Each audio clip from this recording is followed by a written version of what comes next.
Buenas tardes, su servidor Asael Ortiz Lascanos les da la mayor de las bienvenidas a este programa editorialmente.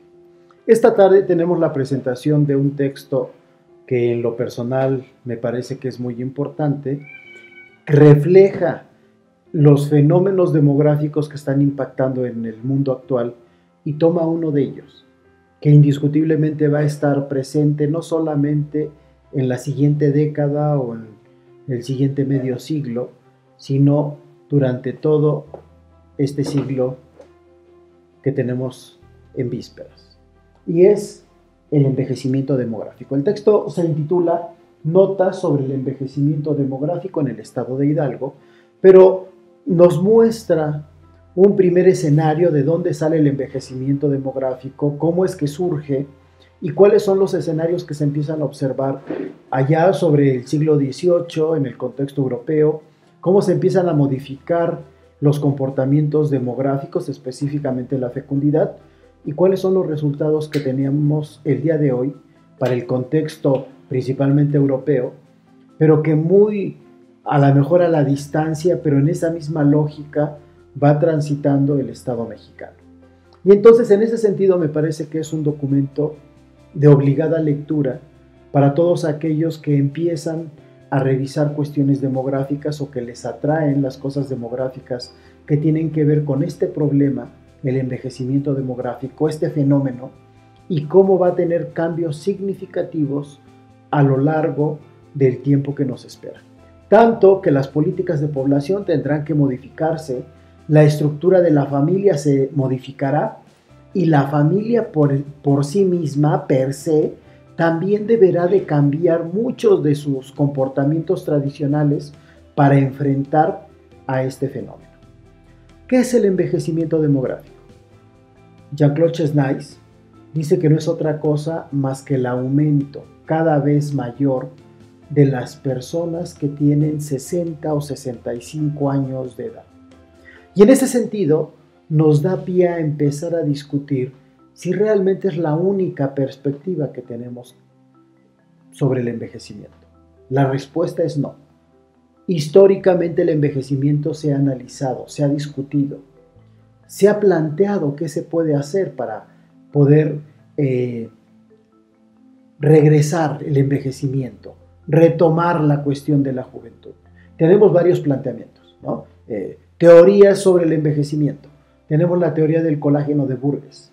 Burgess menciona que el cuerpo humano tiene una gran cantidad de colágeno y eso hace que nuestra piel sea tersa cuando somos niños, que tengamos una gran cantidad de cabello, un crecimiento importante de las uñas, que no tengamos arrugas. Pero Burgess dice que a partir de que empezamos a cumplir cierta edad, entonces el colágeno empieza a desaparecer. El colágeno es de una necesidad vital para el cuerpo humano. El colágeno lo tenemos desde la tráquea, desde el esófago, el estómago, los intestinos, y eso hace que nuestro estómago y nuestros intestinos, cuando hemos consumido alimento, se muevan. El alimento transite en la gran cantidad de metros que tenemos de intestino grueso e intestino delgado y pueda ser desechado y además otros nutrientes asimilados por el cuerpo.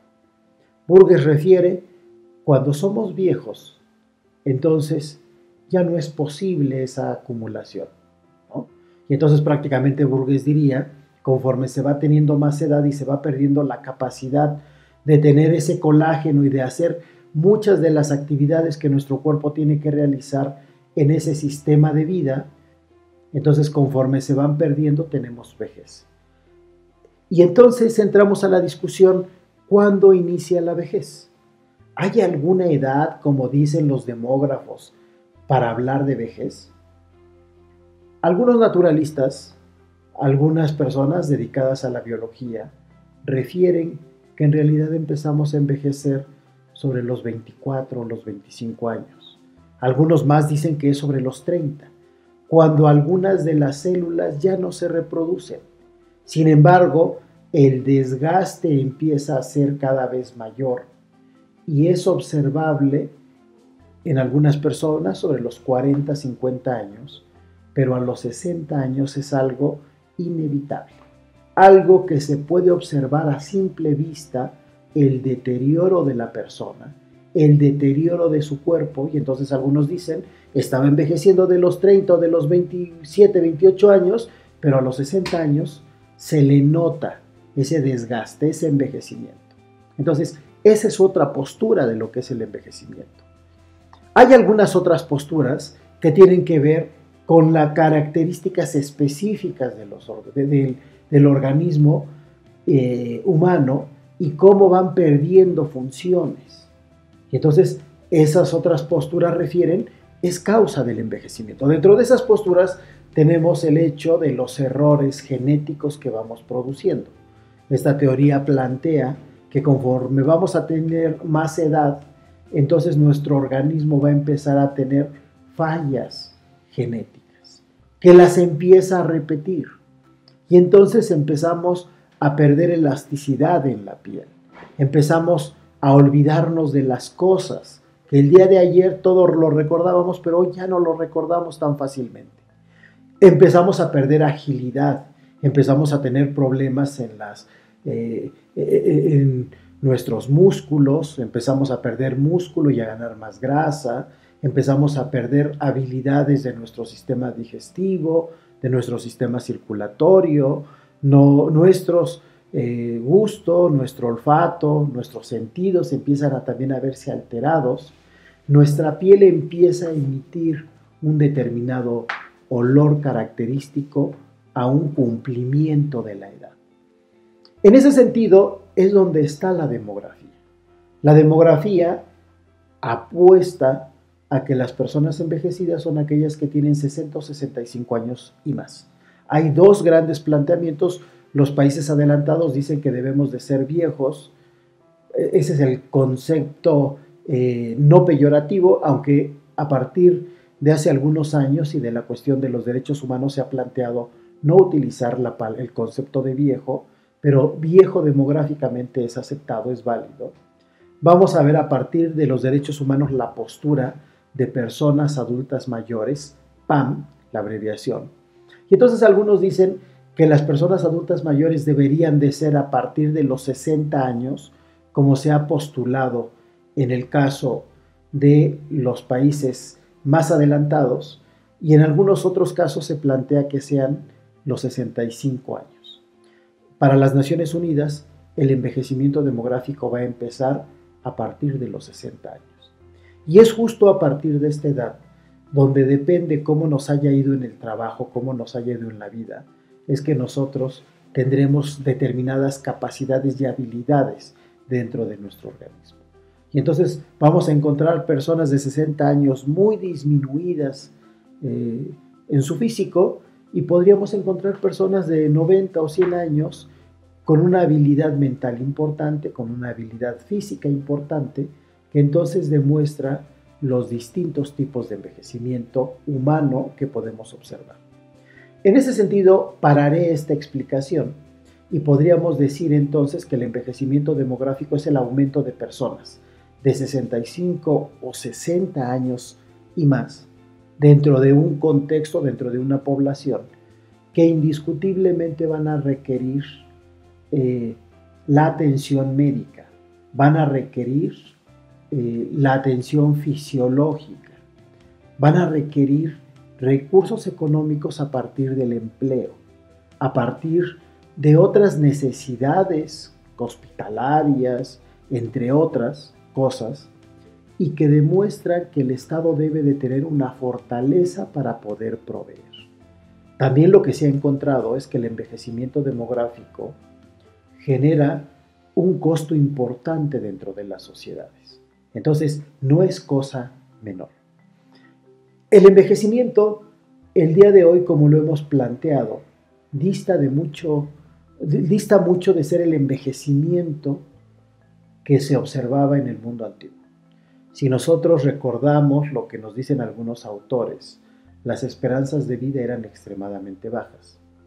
Probablemente, dicen algunos, eran de 10 o 12 años allá por 10.000 años antes de Cristo, 15 o 20 años sobre el nacimiento de Cristo. Esto depende de una sociedad a otra, de la clase social, ¿no? Indiscutiblemente las clases sociales altas vivían mucho más tiempo. Aquellos que tenían determinadas características físicas, comportamientos físicos, comportamientos culturales, podían impactar en una mayor esperanza de vida, en una menor esperanza de vida, ¿no? Tenemos el caso de los hebreos.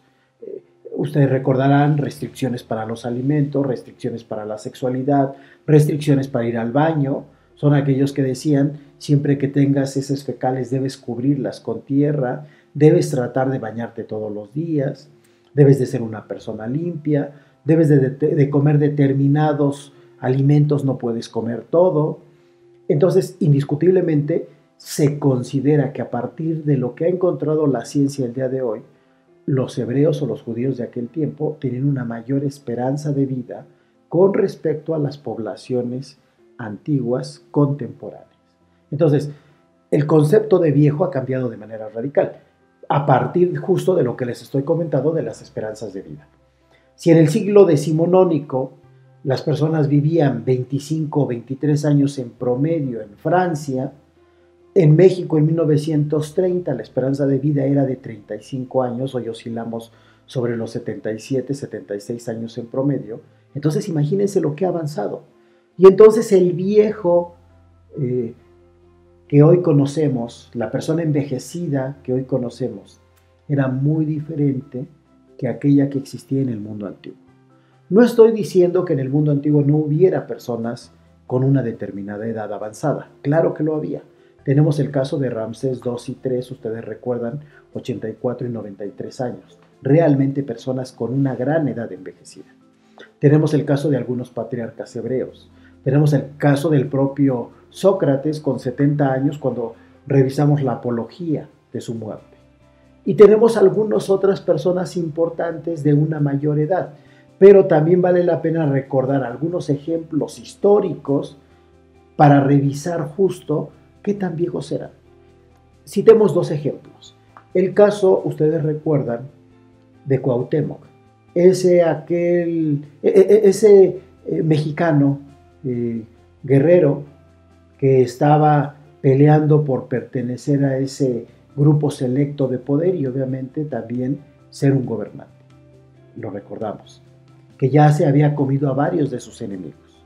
No era un guerrero novato, era un guerrero experimentado. Bien, ¿qué edad tenía? Algunos de los cronistas no le dan más de 18 años, 20 años. Y los que le han dado mucho más edad oscila sobre los 24 años.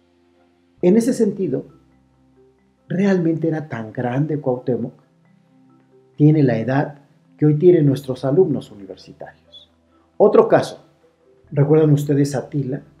Aquel bárbaro que se va de intercambio con Roma, que guerrea contra Roma, ¿no? Y dicen sus biógrafos que cuando es extremadamente viejo, ha pasado una gran cantidad de peleas, está todo marcado de las batallas, ¿no? Y está totalmente envejecido. Entonces dicen sus biógrafos, se casa con una persona extremadamente joven, como lo hacían las personas en su mundo, y entonces la noche de bodas es tan buena que fallece. ¿Qué edad tenía Atila? Sus biógrafos le dan 36 años. Algunos le han dado 38 años y otros refieren que era bastante grande y le han asignado 40 años. Entonces nos percatamos que el concepto de vejez es muy diferente al que nosotros manejamos el día de hoy. Podríamos hacer un par de conclusiones. El crecimiento demográfico en el mundo que nosotros conocemos tuvo un repunte significativo entre el año 1700 y 1750. Después va a tener otro repunte sobre 1950 y todo parece que entonces eso da origen al crecimiento demográfico importante mundial que hoy tenemos y que por ello nos lleva a contar más de 7,000 millones de personas, 7,200 millones de personas.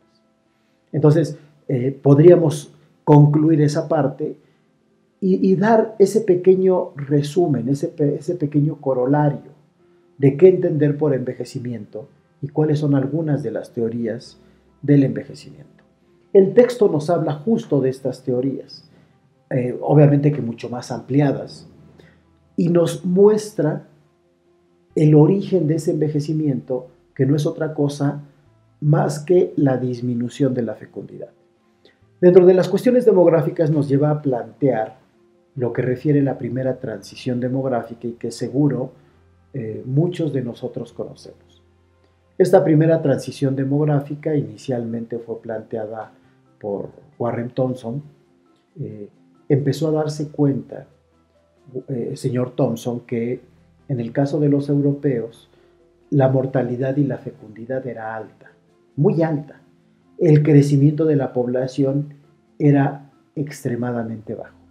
Y eso llevó entonces a que una serie de descubrimientos, principalmente 1700-1750, el caso de las vacunas, ustedes recordarán, el agua que empieza nuevamente a ser introducida en las ciudades, la masificación de los jabones, que antes no se habían masificado, aunque existían, no era tan accesible el jabón, la construcción de drenajes en algunos de los estados incipientes que empiezan a conformarse, y además el acumulamiento de conocimiento que empieza a generar fármacos hace que entonces las poblaciones puedan enfrentar de mejor manera las enfermedades existentes en ese momento, las epidemias, las pandemias, las endemias que se daban, y entonces la esperanza de vida empieza a repuntar ligeramente.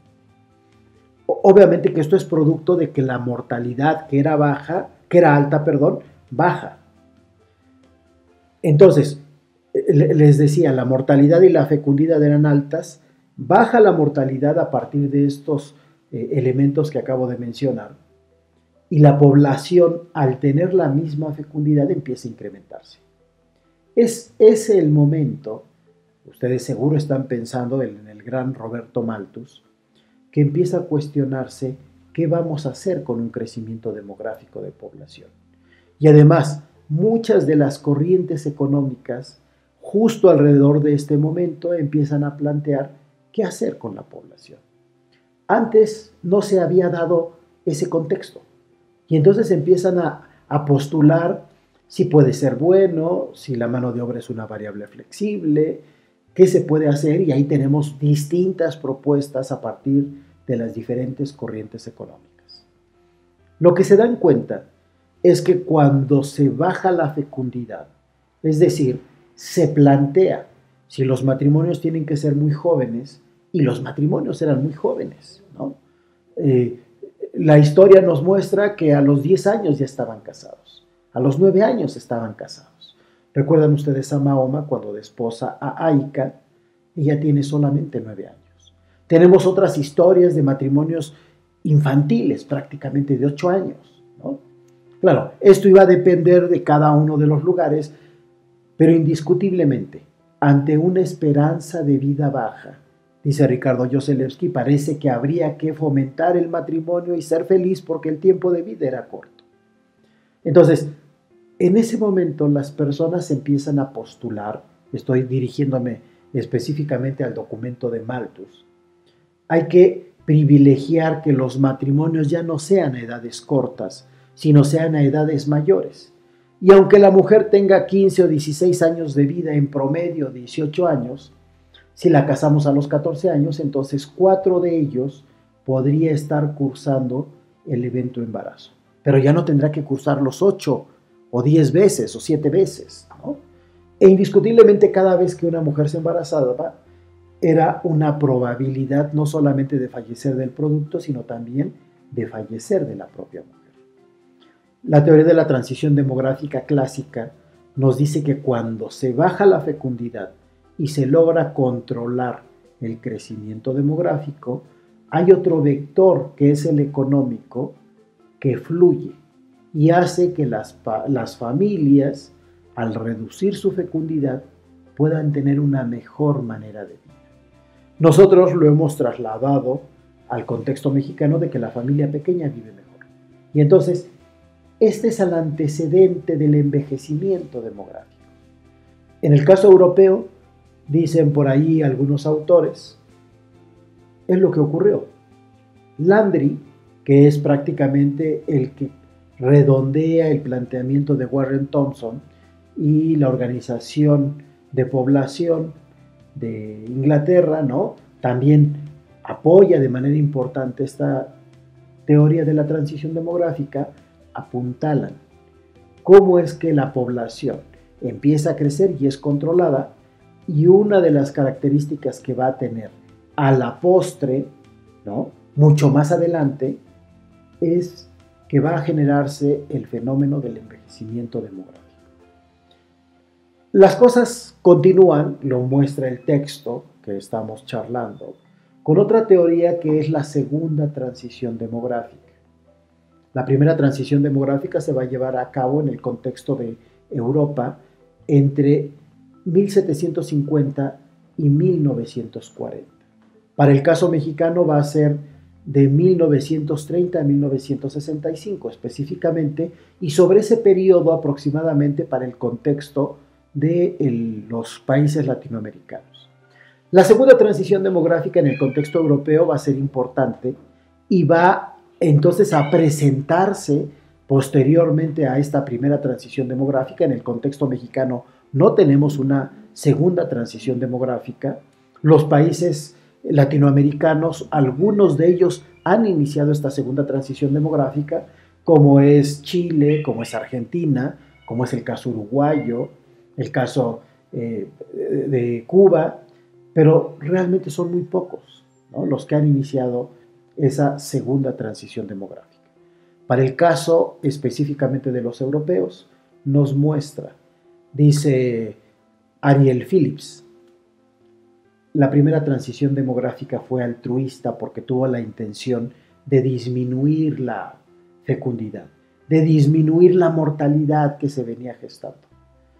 La segunda transición demográfica es individualista, porque las personas han aprendido a vivir sin hijos, porque se dan cuenta que se pueden desarrollar sin hijos. Y entonces las mujeres van a empezar a cuestionar, ¿a este mundo vine solo a tener hijos?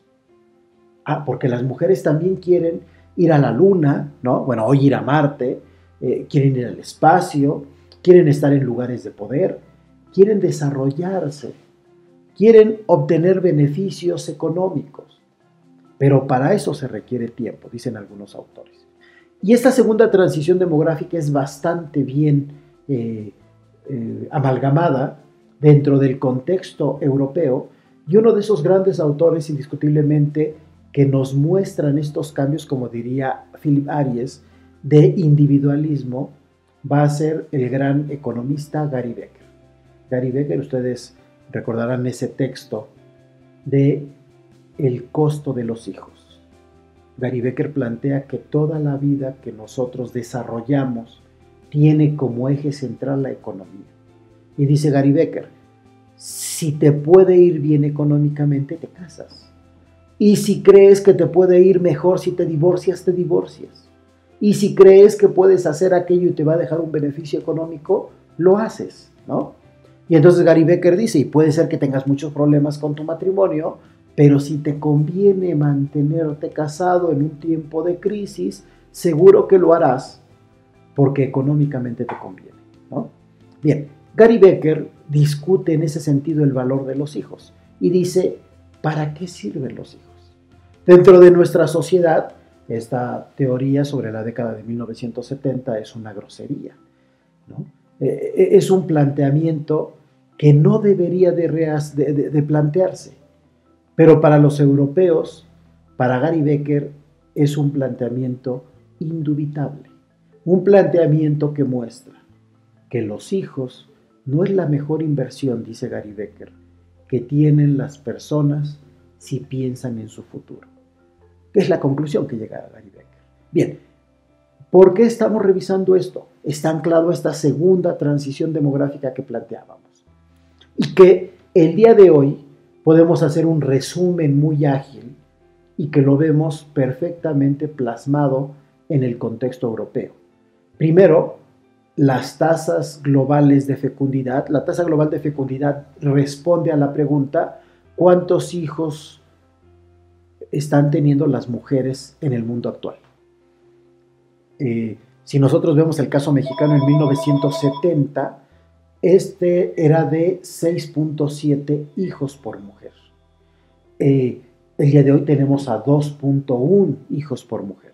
Esto se debe de traducir de que si hoy las mujeres las pudiéramos formar a todas las mujeres mexicanas de 15 a 49 años de edad, entonces nos podríamos dar cuenta que adelante de ellas hay 2 niños, adelante de cada una de ellas de 15 a 49 años de edad. Hay otro indicador que se llama tasa bruta de reproducción. Este indicador nos muestra cuántas veces las mujeres se reproducen a sí mismas. En el contexto mexicano es 1.1. Quiere decir que adelante de las mujeres mexicanas de 15 a 49 años hay otra niña, la que se puede reproducir. En el caso, por ejemplo, de los franceses, ni siquiera media niña, ¿no? Ni siquiera 2 niños, ¿no? Es mucho soñar. Entonces, ¿qué es lo que nos demuestra? Que justo esa primera transición demográfica que decía bajemos la fecundidad tuvo un impacto considerable que perpetuó esa manera de pensar, esa manera de ver el crecimiento demográfico, y hoy las poblaciones europeas no tienen el mayor interés de reproducirse.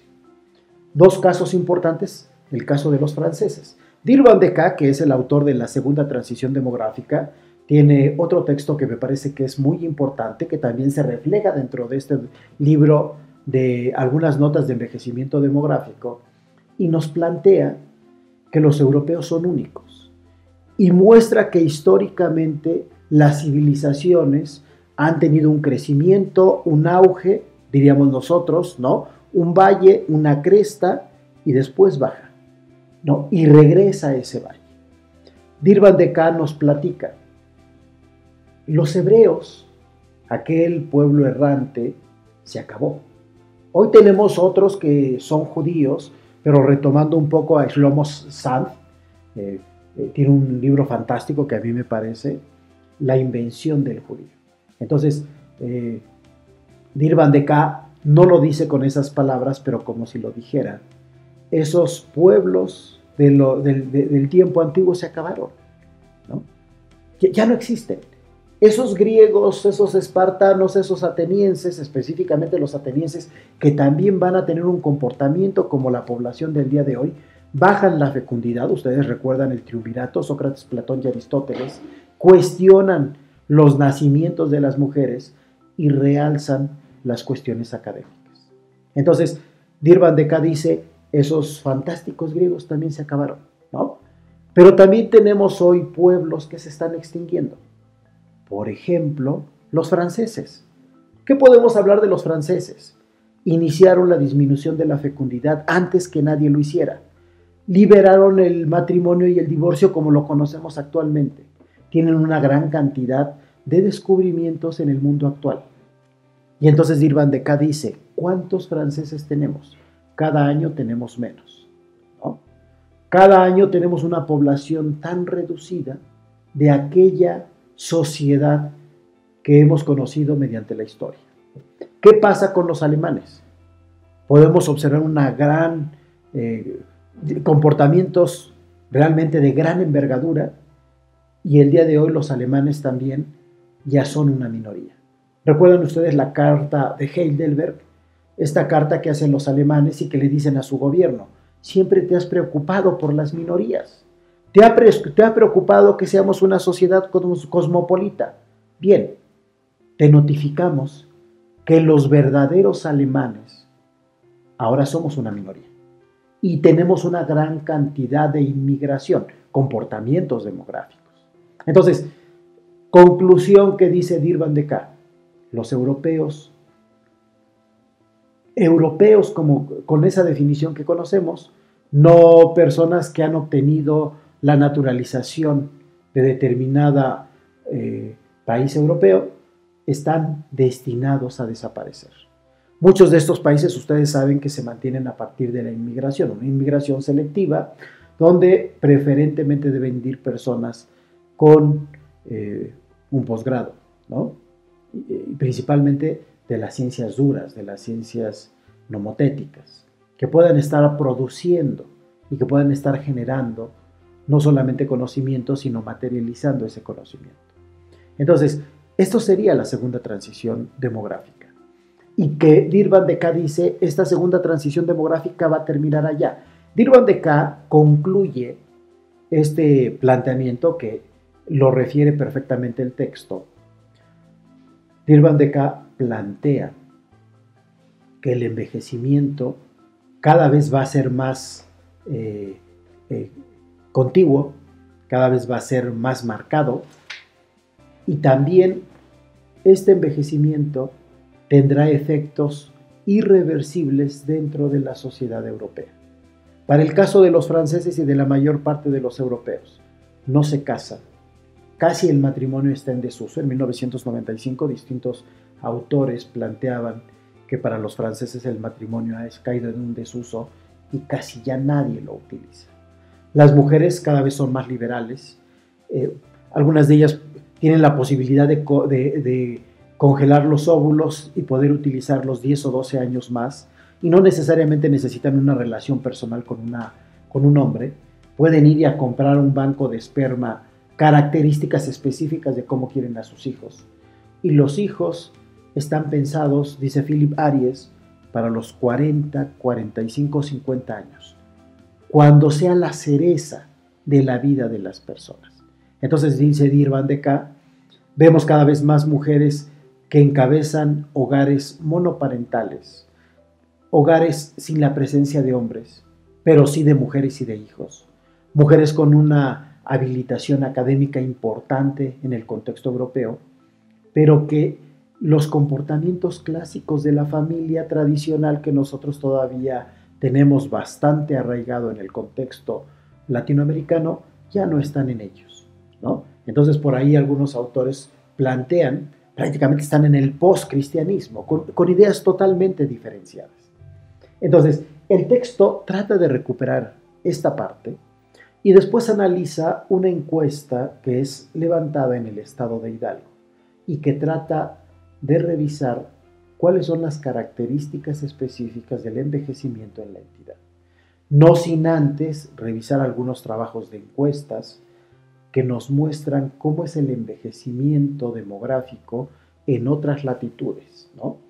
Hay una parte que retoma de la encuesta en ASEM. Esta encuesta no se hace en este documento, sino que simplemente se analiza, y en lo particular me parece muy importante porque nos muestra cómo en el contexto mexicano, a partir de la encuesta nacional de envejecimiento demográfico, las pensiones son bajas, las condiciones en términos generales de las personas envejecidas en México son muy cuestionables. Históricamente ha habido una violación a sus derechos humanos, al empleo, al salario, ¿no? A todos esos beneficios económicos que no tuvieron ni siquiera escolaridad y que, bueno, muchos de ellos ni siquiera eso, el 86% de la población con una percepción, en el caso de Hidalgo, de 3 salarios mínimos y menos, imagínense ustedes. Y en el caso de las mujeres, 80% de ellas primaria y menos, y 74% de los hombres primaria y menos. Entonces, si hubo una baja escolaridad, seguro que los empleos fueron marginales y los salarios son mínimos, y entonces difícilmente se puede esperar una pensión o una jubilación. Después, les comentaba, hay un centrarse en algunos resultados del estado de Hidalgo, tomando una encuesta que se hace de envejecimiento para la entidad, y se cierra con algunos puntos interesantes de qué es lo que viene. Indiscutiblemente, modificar las políticas de población. Muchos de los autores, Hamchande, el propio Chesnais, algunos otros estudiosos de la demografía han planteado, el propio Sandoval Arriaga, que se requiere cambiar las políticas de población porque el envejecimiento será de tal envergadura que requerirá replantear el propio Estado, ¿no? Esto está ocurriendo en los países adelantados. El caso francés está ocurriendo. Los japoneses están tomando cartas en el asunto. Todos los europeos están planeando ese envejecimiento. La pregunta es, ¿qué estamos haciendo nosotros? Todo parece indicar que no estamos tomando este fenómeno demográfico en serio, que estará alcanzando magnitudes interesantes, por ejemplo, en el año 2050, de aquí a 30 años. En el año 2050 se espera que un 25 o 28%, algunos dicen que podría ser el 30%, de las personas tengan 60 años o más.